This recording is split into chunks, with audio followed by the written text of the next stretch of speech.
words. You see, your words have no substance when you don't become it before yourself first, because you got to look yourself in the mirror. So we had a famous singer who I have some respect for, who there's one element about his song that I never could get until I got older and I studied his history and his lifestyle, and I said, oh, no wonder he couldn't say it, he just made y'all say it. Y'all know the song. Say it loud. I'm black and I'm proud. I ain't never heard him say it yet in the song, but he kept inciting you to say it. And these are your leaders. Your leaders go around asking you to put in the work. The elders who paved the way for them to have a voice, put that work in first and dared you to step in line. That's a leader. A leader puts in the work first and then challenges you to be a man and follow suit. Take up arms with your brother. Become a woman. Follow suit. This gets real deep, people. The last element invoked in the very psyche of becoming a revolutionary, or the very psyche of a revolution, is this idea: there can be no revolution without divine insight. What do I mean by that? That sounds real spooky, don't it? Because that almost sounds like we talking about God again, right? Y'all crazy as hell. Anybody in their natural state of mind that thinks to themselves for a single second that they can be successful in anything that they do outside of the one who gave you the life and the air that you're breathing right now, you have lost your goddamn mind. You don't have nothing without the Creator, period. I put an exclamation on that too. Nothing. You couldn't leave your home this morning without Him. Stop listening to the real spooky people. You know what the spooky people are? The ones that tell you there's no God, but let them get up on that plane and feel some of that turbulence. Oh God, what's going to happen? Come on, you've been on a plane with some of them. You know what I'm talking about. There can be no revolution without divine insight. But you know, that's spooky to say in 2017 to a room full of melanated people. Because as the Torah relates, thy leaders cause thee to err. There's an agenda right now in our community led by the powers that be to usher in confusion among us. A divided people can't see straight.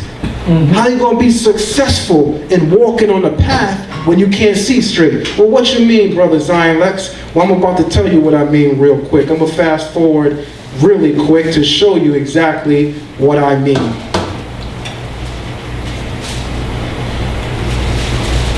What am I talking about? What are we looking at here? We're looking at circa 1960s with the introduction of what was termed COINTELPRO. We're looking at what looks and appears to be two what? Black Panthers. How ironic, right? Images are powerful. They say they tell what? How many words? How many thoughts? An image is worth what? A picture's worth what? 1,000 words. Each word evokes its own thought, so go figure. We're looking at the idea that the government has inspired a new type of revolution among black revolutionaries in this country. What is this new type of revolution? Well, here's what they do. They take some of your very famous leaders and they begin to whisper to them some things that they have on them. For instance, how many of you have ever heard the audio of the FBI trying to get Malcolm X to join them? You heard that, right? Yeah. What did Malcolm X do? He said, nah, y'all already know who. He said what? Y'all already know who everybody is. He said, y'all already know who everybody is. What do you need me for? What they need you for?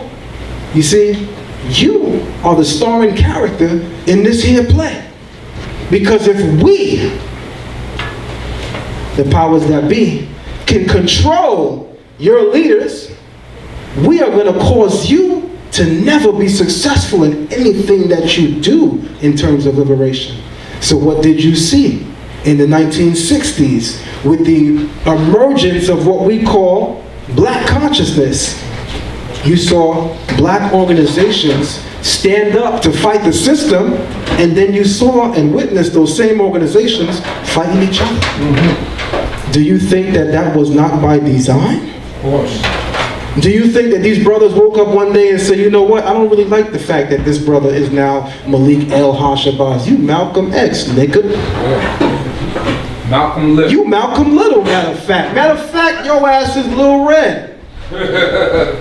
Yeah, New York Red. New York, Detroit Red. Detroit, yeah. Do you think that somebody woke up one morning and said that? Put more respect on your ancestors' name. You see, the government is very savvy with what they do. You see, the government is able to do what? To get into your history. So we're going to talk about another person that they wanted to do some things with. And they said to this person, well, check this out. The people love you. They love you, and you got a lot of success. But we can end that right now by sending your wife this VHS cassette. What I'm talking about? Dr. Martin Luther King. Dr. Martin Luther King had what? A mistress. Side piece. They call that today what? A side piece. You mean the Dr. Martin Luther King? Yeah, that's the one I mean. Had a side piece. But let me ask you a question now, because this is going to get deep for a second. If a man is doing great work in the community and has a side piece, let me ask you a very, very blunt question that I need you to answer without respect for what you think my answer would be. Does that negate the work of that man? No. Answer. No. Let me hear that louder. No. Let me ask the online family. If a man is doing great work in the community and he rises to a level of great stature, and you say, but, first, before I even tell you what the but is, I want to say this. Whenever you see black people rise, you see other black people that look for the but, why is it that when you have white leadership and white men in power, you don't see other white men saying, but, there's a sickness among us that has been prevalent for some time now. Guess what that sickness is called? Crab in the goddamn barrel syndrome. Who that nigga think he is? Who made you Martin Luther King? Malcolm Little? We're gonna get deep, because we're gonna become transparent and honest. Now, let's touch on the other side of that summation. Does that also clearly mean that this leader is not perfect the way you see him, loud and clear? It's not perfect. He's not. That was your problem to begin with. Your problem to begin with is that, A, you thought the man that you believe was inspired by God could have no flaws. Well, guess what? Open up the book of God. Read it, and then come back and formulate a similar thought. That's right. Every man of God, save a couple, had flaws. Some of them had very great flaws. I'll bring up some real quick. We have King David, who the scriptures speak highly about him. But we in 2017, and I know that we have younger people listening, the scriptures put some respect, Birdman name, on his voice. Right or wrong? That's right. That's right. On his name, that's right. With Birdman's voice, the scripture puts respect, R-E-S-P-E-K, on King David's name. Right or wrong? Right. But King David was what? It's a warrior. A murderer and an adulterer. But God said that he was what? The apple of my eye. Woo! And that statement was made after it was already known that King David was a murderer and an adulteress. So I have a question. Does the flaw of man negate his work before the eyes of God? Because I know as men, we're going to be hella petty.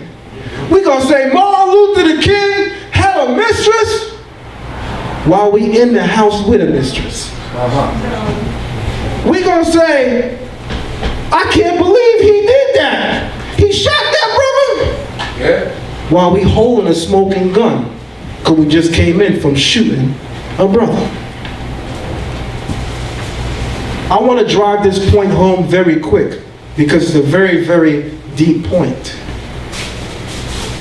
You have to become a revolutionary thinker if you are to become liberated first in mind and spirit. But as a revolutionary thinker, you must first become transparent with yourself and with the people. Second, notice I didn't say God, because God see what you're doing regardless. So you got to be transparent to yourself first, meaning what? You got to be able to come home and look yourself in the mirror and say, that lecture I gave was so bogus because I didn't believe shit I said. And guess what? In being that transparent, what's going to happen? You're going to become greater with each lecture. You're going to become greater with each work ethic that you perform daily if you put that into practice daily. You should have mirrors in your home as a conscious man and woman, because that will begin to cause you to look in that sucker and see yourself as you truly are. We've all been there. We've all been at stages in our life where we did something so low that we got in front of the mirror and just looked. And the image that stared us back brought a deep sense of shame. But I want to tell you something. If you felt shame, there's hope for you. It's when you don't feel shame that you pretty much hopeless. Does that make sense? Yeah. When you reach a level in sin where you have no shame, what we call that in the street? I think they say thot. I know I'm getting old, y'all. I'm 37. I'm getting a little old, but they say that she a thot, right? Yeah. We got male thots too now. Let me tell y'all straight up.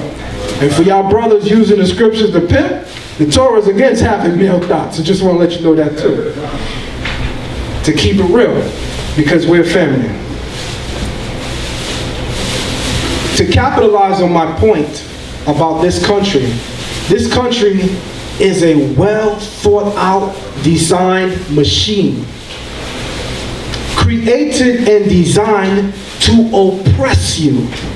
Our scripture gives us deep insight about this country because it compares it to a previous captivity we were immersed in Egypt. Oh, you gonna talk that again? Where's your evidence? Shout out to Brother Reggie. You talking about Egypt and you ain't got no evidence? Where's the bodies of Abraham? As soon as you show me the body of Asar, I got the body of Abraham for you. Where's the body of Jacob in Israel? As soon as you come with the body of Ptah, I got that body for you. No, you don't. No, you see, you got to get to a level in dealing with these people that the pressure that they're trying to apply to you, you apply to them and some.